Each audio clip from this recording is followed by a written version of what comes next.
मन चंगा तो कठौती में गंगा। संत रविदास जी की कथा। संत रविदास जी का जन्म धर्म की नगरी काशी में हुआ था।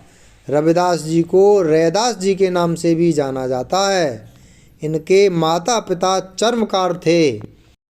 इन्होंने अपनी आजीविका के लिए पैतृक कार्य को अपनाया, लेकिन इनके मन में भगवान की भक्ति पूर्व जन्म के पुण्य से ऐसी रची बसी थी कि आजीविका को धन कमाने का साधन बनाने की बजाय संत सेवा का माध्यम बना लिया।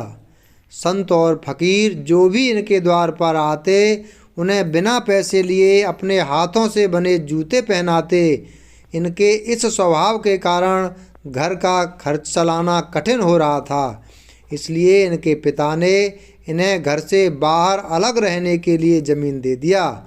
ज़मीन के छोटे से टुकड़े में रविदास जी ने एक कुटिया बना लिया। जूते बनाकर जो कमाई होती उससे संतों की सेवा करते। इसके बाद जो कुछ बच जाता उससे अपना गुजारा कर लेते थे। एक दिन एक ब्राह्मण इनके द्वार पर आए और कहा कि गंगा स्नान करने जा रहे हैं, जूता चाहिए। इन्होंने बिना पैसे लिए ब्राह्मण को जूता दे दिए। इसके बाद एक सुपारी ब्राह्मण को देकर कहा कि इसे मेरी ओर से गंगा मैया को दे देना। ब्राह्मण रविदास जी द्वारा दी गई सुपारी लेकर गंगा स्नान करने चल पड़ा। गंगा स्नान करने के बाद गंगा मैया की पूजा की और जब चलने लगा तो अनमने मन से रविदास जी द्वारा दी गई सुपारी गंगा में उछाल दी। तभी एक चमत्कार हुआ। गंगा मैया प्रकट हो गईं और रविदास जी द्वारा दी गई सुपारी अपने हाथ में ले ली। गंगा मैया ने एक सोने का कंगन ब्राह्मण को दिया और कहा कि इसे ले जाकर रविदास को दे देना।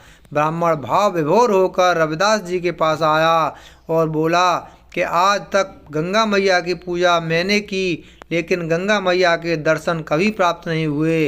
लेकिन आपकी भक्ति का प्रताप ऐसा है कि गंगा मैया ने स्वयं प्रकट होकर आपकी दी हुई सुपारी को स्वीकार किया और आपको सोने का कंगन दिया है। आपकी कृपा से मुझे भी गंगा मैया के दर्शन हुए। इस बात की खबर पूरे काशी में फैल गई। रविदास जी के विरोधियों ने इसे पाखंड बताया और कहा कि अगर रविदास जी सच्चे भक्त हैं तो दूसरा कंगन लाकर दिखाएं। विरोधियों के कटु वचनों को सुनकर रविदास जी भक्ति में लीन होकर भजन गाने लगे। रविदास जी चमड़ा साफ करने के लिए एक बर्तन में जल भरकर रखते थे। इस बर्तन में रखे जल से गंगा मैया प्रकट हुईं और दूसरा कंगन रविदास जी को भेंट किया। रविदास जी के विरोधियों का सिर नीचा हुआ और संत रविदास जी की जय जयकार होने लगी। इसी समय से यह दोहा प्रसिद्ध हो गया, मन चंगा तो कठौती में गंगा।